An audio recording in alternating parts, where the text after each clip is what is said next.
फेविकोल के लाशा जैसे सटे द तू प्यार से, भतरा जे बोली तो हर ठोक दे हम कार से। झोला भर के प्यार पैलू अपन ससुरार से, 12 दिन के बाद ऐलू मिले अपना यार से। 8 बजे तेल दो, 10 बजे रेल दो,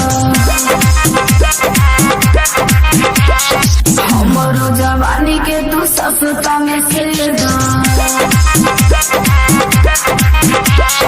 फेविकोल के लाशा जैसे सटे द तू प्यार से, भतरा जे बोली तो हर ठोक दे हम कार से। झोला भर के प्यार पैलू अपन ससुरार से, 12 दिन के बाद ऐलू मिले अपना यार से।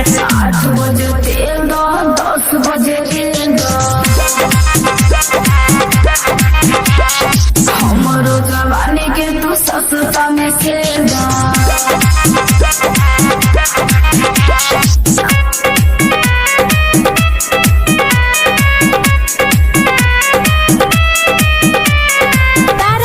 Recording studio Vaishali. हाली हाली चुमा राजा हमरो तो गैर, जदी के हो देख ली तो हो जाई बवाल। कितना हो दिन से तो रहे इंतजार, आज पकड़ैलू ह करे द तू प्यार। 8 बजे तेल दो, 10 बजे रेल दो, हमरो जवानी के तू सस्ता में खेल दो। फेविकोल के लाशा जैसे सटे द तू प्यार से, भतरा जे बोली तो हर ठोक दे हम कार से। झोला भर के प्यार पैलू अपन ससुरार से, 12 दिन के बाद ऐलू मिले अपना यार से। 8 बजे तेल दो, 10 बजे रेल दो, हमरो जवानी के तू सस्ता में खेल दो।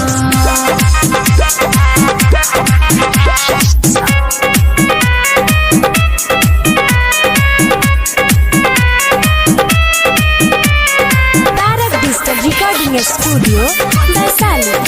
8 बजे तेल दो, 10 बजे रेल दो, कोरिले वादा मिले जाई बहो, रोज हम उठावा चुमाई बहो। हमरा के बात में फंसा बन हो, और कसबा के बहिया में आ बन हो। 8 बजे तेल दो, 10 बजे रेल दो, हमरो जवानी के तू सस्ता में खेल दो। अरे फेविकोल के लाशा जैसे सटे द तू प्यार से, भतरा जे बोली तो हर ठोक दे हम कार से। झोला भर के प्यार पैलू अपन ससुरार से, 12 दिन के बाद ऐलू मिले अपना यार से। 8 बजे तेल दो, 10 बजे रेल दो, हमरो जवानी के तू सस्ता में खेल दो।